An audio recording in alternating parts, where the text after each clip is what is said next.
I'm going to turn the presentation over to Carol. Thank you very much. Thank you. Thank you all for coming. I know there's a whole bunch of other exciting talks going on, so thank you very much for showing up to mine. My name is Karolyn Bachelor. I'm a user researcher and user interface designer. Primarily work in the field of enterprise software and security software. I'm an independent contractor or consultant at this point with Brass Hill Research and Design. And I will move on from there. So let me give you a quick overview of what this talk is going to cover. I'm going to talk a little bit about what a UI designer is doing, giving a talk at BSides. Talk a little bit about building tools, and then get into the real meat of research and interrogation techniques.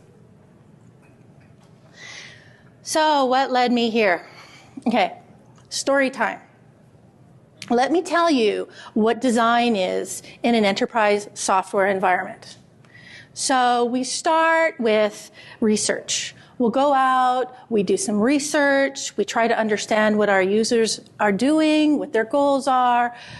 You know, a lot of important things you need to know when you're building a product for them. So great, we've got a good base there. Go back, create some wonderful UI, work really hard on, putting together a design that takes usability into consideration, workflow, user needs, accessibility, all those great things that help make things really usable. We prototype it, we test it, we tweak it, we test it some more, we tweak it, we test it. We have users going, yeah, this is awesome. When this product releases, it's going to be so cool. It's going to solve all my problems. Great. So we go back and we get to development. They start working on it. Everybody's happy. Everybody's cool. Right up until we go, oh, hey, look, the deadline's coming up and we're 6 months behind, which is pretty much always. And then it's a case of, okay, do we push the deadline? Do we drop stuff? Well, pushing the deadline is never an option. You've got VPs on your ass. You've got, VCs on your ass. You've got board directors on your ass. And they're all going, yeah, we've got investment in here. We've got customers waiting. There's no way you're missing that deadline. So start dropping shit. Okay, so you got your feature list. Those features have to be at least compatible with your competitors' features. So you can't really drop any of those. You can kind of degrade them a little bit, but you can't drop them. Then you've got the features that have to be a little bit more than your competitors, so your salespeople say, hey, we're better than those guys. So you can't drop those. But then you've got usability. And you've got all those cool workflow designs and all the, accessibility and little things that make life better. Well, they actually take a fair bit of work for the developers to do. So what do you think gets dropped? All that cool stuff that you spent all that time designing and were so excited about doing, and it just gets dropped. Oh, but they promise you, they say, oh, you know what? Don't worry. We'll put it in the next release. Yeah, bullshit. Never happens. Never happens. Because the next release, of course, is another set of features.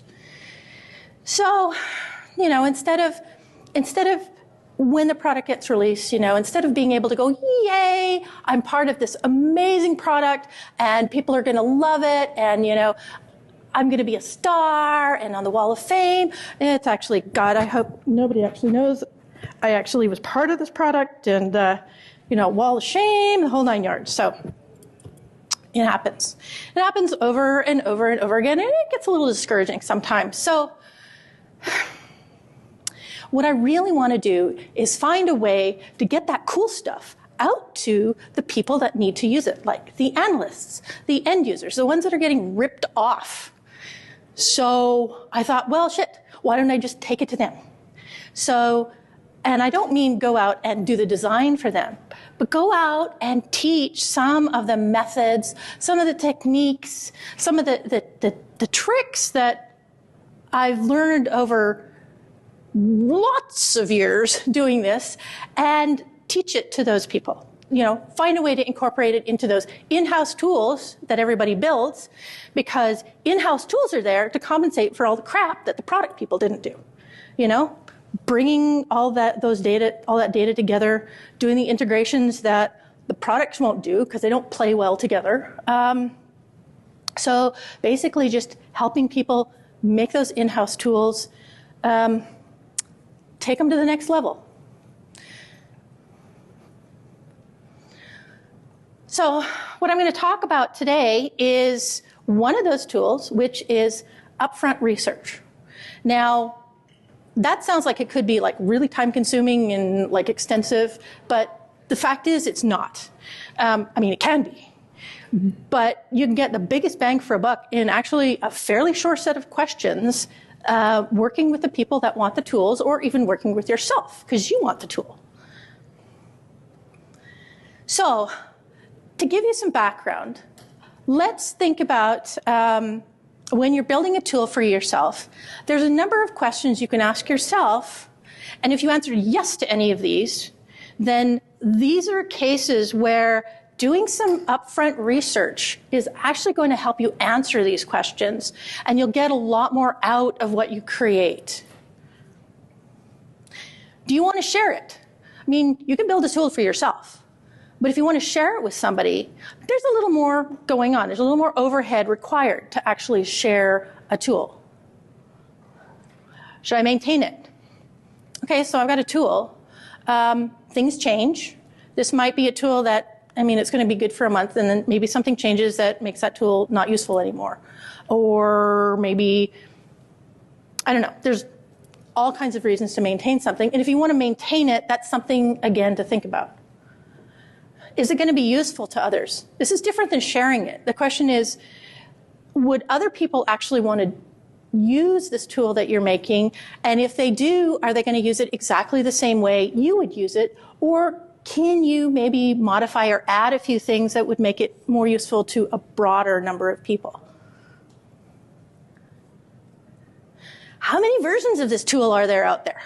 How many times did you sit down and go, hey, I need to quickly, put a script together to do X, Y, or Z, and you do it, and that's great. And then you find out this person did something similar, and that person did something similar, and that person did something similar, but it was like totally killer, and it did 5 other things too. When you build tools for other people, it's the same set of questions, but it gets even more complicated because you have to understand what they need. It's not just about what you need, it's about what they need, which means either you're going to guess based on a casual conversation or a few sentences, or, you actually might want to do a little bit of research in the background to find out what exactly they're looking for. This is a classic old cartoon for the design industry. And it actually is true right across the board. You get a solution from your user. They don't tell you what their problem is. They say, we want X. Okay, fine. We'll build you X-ish. Well, it turns out X-ish isn't quite what they're looking for. And in fact, X really wasn't what they were looking for. They just didn't think it through. What they wanted was something else. Actually, what they really wanted was something totally different, but they thought it was so far out of their budget they didn't bother. But you know what? It's actually worth finding out what the way out one is, because who knows? It's entirely possible to send the whole team to Hawaii. So, okay, there is a little overhead in doing research up front. So what's it going to buy you? Well, you're going to learn how to determine the value of your tool before you actually build it. You've got maybe drawbacks and restrictions to that tool that are actually going to limit its use. Some of those things will tell you whether you actually truly want to take the time to build. And this is probably more in scope of something bigger, like not a 15-minute script or something like that. But if you've got something that you're going to put a little bit of effort in, understanding what value you're going to get out of it is going to go a long way to deciding whether it's actually worth wasting the time. Who to build it, who you're going to build it for. What are their needs? And, last but not least, tool validation and ROI. Because the first thing that you probably know, when you want to build a tool, and it's something that's going to take more than, a day, you probably have to get approval to be able to take the time to do that. Well, how do you do that? You've got to prove that there's a bloody good reason to spend the time doing it. So, is it going to save us time? Is it going to save us money? Is building it going to be offset sufficiently to actually warrant that? If you do this, you can just walk up with the answers and go, hey, look, it's good. Let me do it. It's going to be cool. Okay, the research interview. This is how we get there. So just in general, there's a number of things you have to think about when you're doing a research interview. By the way, I can hear this sort of going in and out. Can you guys all hear me okay? Okay, good.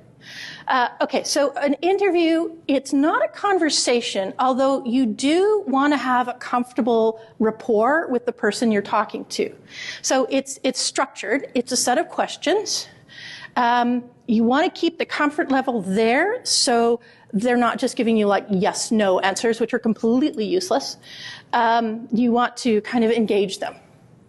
Now, the biggest thing you're going to want to do is listen. It means shut up. You ask the question, you wait for the answer. You don't prompt them. You don't put words in their mouth. You don't make faces like, oh God, It's like you don't want to skew your results that way by basically contaminating your information. And then there's the uncomfortable pause. Yeah, that one. So, the one that everybody wants to fill.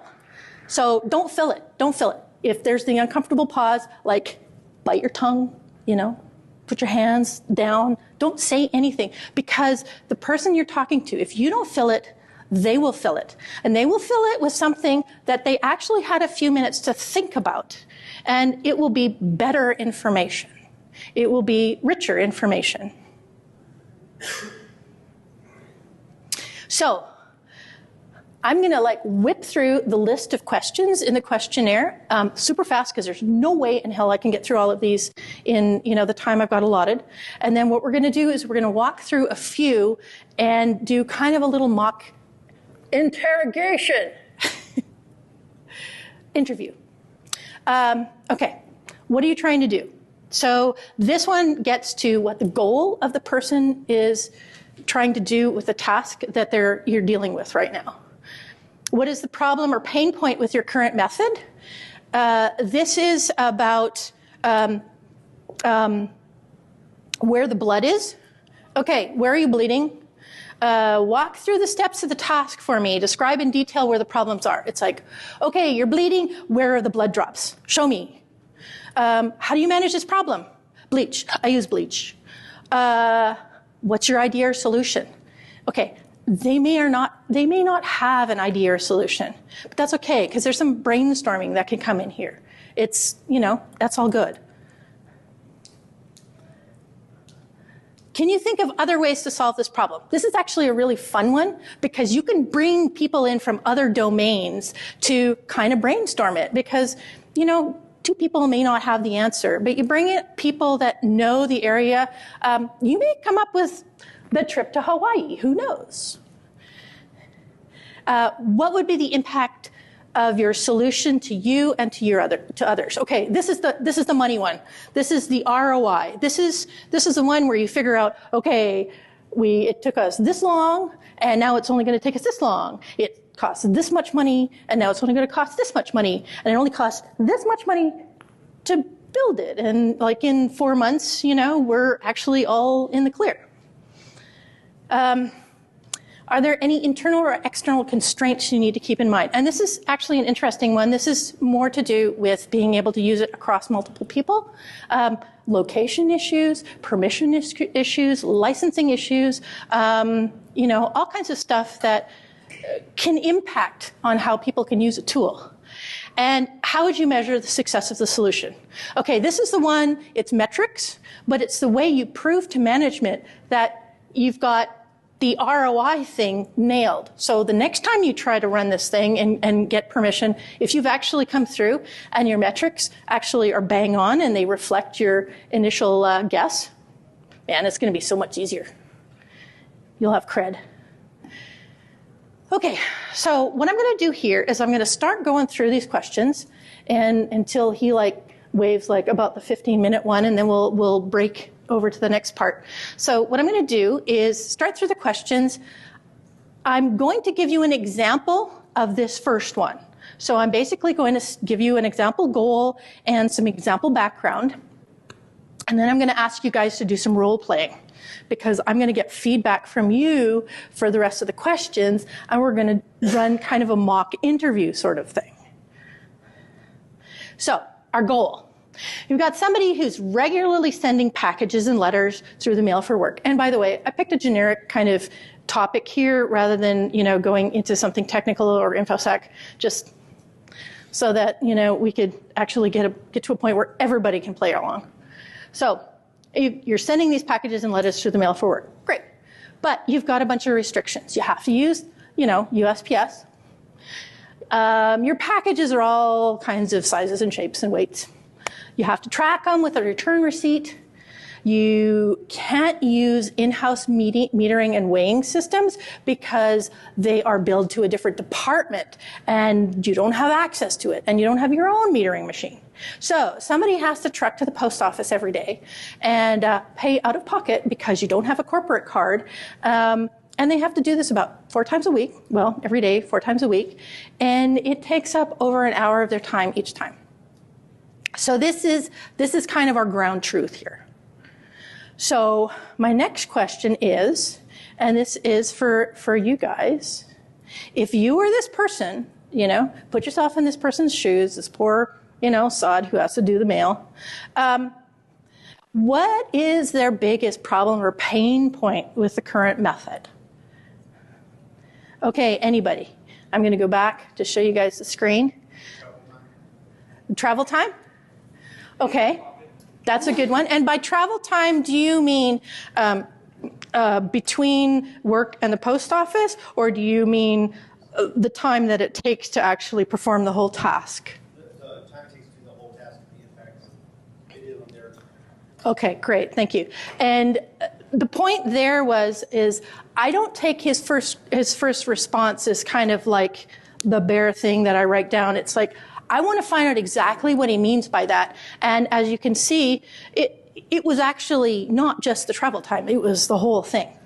Okay, anybody else? USPS? Yes, exactly. So I'm sure when you get to the post office and you do this every single day, you're going to get some really cranky people and they're going to make your life miserable. Absolutely. Anything else? Out of pocket. Out of pocket. And what do you mean by out of pocket? What are the pains around that? That we either have to reimburse the person and it's tricky to do the extra paperwork and that costs more overhead and time. Right. Or that you also, that employee is now out of money if we're not reimbursing. Right. Absolutely. Absolutely. Non-standard shipment sizes. And what part of that is actual pain? You don't know how much, do I need a van or do I need to kind of walk across? Okay, so you don't know what you're going to need to be able to deliver this with. Absolutely, yeah. And then the parking at the other end, if you have to take something. Awesome. So these are a few of the ones that I came up with. It's inefficient, and lots of duplicates for what you guys just said. And yeah, that's great. So the next question we've got is walk through the steps of the task. So, okay, so you're this person and you've got to perform this whole, you've got to actually do all these things. And I'm going to go back to our very first one. You have to perform a task that meets all those restrictions and requirements. Does anybody want to have a go at doing a walkthrough? Go for it. To begin with, collect all the packages, put them into something I can carry. Okay. From there, get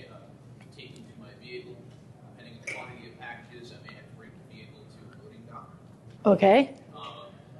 Get in vehicle, go to post office, wait in line Okay. until they call on me, and then utilize a lot of time for one of the clerks to go through each and every one of these packages. Okay. Determine weight, shipping time, cost. Hopefully, I've also identified any priority items before I left. Once I'm done, I'm going to take my carrying device as well as all receipts, get back in vehicle, go back to office, return equipment to office, go back to desk. Beautiful. That was awesomely detailed. Okay, that's the kind of detail that is brilliant for this. Thank you. Thank you for that. See, I didn't even have to like prod him for anything else. It was good. So yeah, so I think I had less detail than you did in my walkthrough here. A couple of other little things, but it was pretty darn close. So yes. So our next question is, how do you manage the problem today? So basically, is there a way that you can mitigate the pain and agony of this whole process? What could you do? What could you do today, given those constraints, to mitigate this pain? Having a weighing meter machine would cut that right down. Yes, it would, and that is one of the things we said right at the beginning, that we don't have one. But that being said, one of the things you'll find in an interview is people will say things in response to different questions that are actually answers to questions down the road. And I would take that as a response to a later question, which is what are the solutions there? Okay, I'm going to quickly show you the results of this slide, and I've been poked at for my 2 minutes. And that way we'll get some time for questions. So this is the easiest one. It's like, get somebody else to do it. Find an intern, get them to do it. So, there's all kinds of ways to deal with that, but, absolutely. And the whole getting a metering machine, that is a solution, If you go through and you make a point of showing that this is actually worth it, yeah, you probably push that through. Okay, so let me quickly get through to the summary here. What I want you guys to take away from this is that, and I'm going to read this, read along with Karolyn, take the time to understand the goals, pains, and potential users for a tool. It leads to a better tool. Validating your tool before you build it tells you its value and ROI, and you can use those to help get this thing to happen. So, any questions? Do I have time for questions? Excellent. Is this on? Okay. So this is more of a comment rather than a question. As a former interrogator myself, spent many months learning how to properly question, in my case, detainees. One of the most important things I learned was never, ever, ever, ever ask a yes or no question. So you could ask, in this example, how did you like the talk today? And you get a lot more information. Well, the slides were a little too white, the chairs were uncomfortable. You're getting more information rather than just yes. Some of the other things that we learned were, of course, the five, we call them the 5 W's, who, what, when, where, why, how. And other ones we learned with, especially for detainees, were we'd ask questions like, what kind of weapons do you have? And they say, AK-47. What other kind of weapons do you have? RPG, or what other kind of weapon? And you just keep going until you exhaust. Exactly, yeah, it's the why, or what is like little kids. You go back to the why, Yeah. why, and you kind of keep going there because you're absolutely right. You keep getting more and more information, and you make that person think about what they're actually saying. But that's really interesting. In fact, it'd probably be worth my while to go through some of those rules and see if I can incorporate the nicer stuff. I'm sure you can find a lot online. A lot of it's unclassified. Okay, great. Thanks. Thank you very much.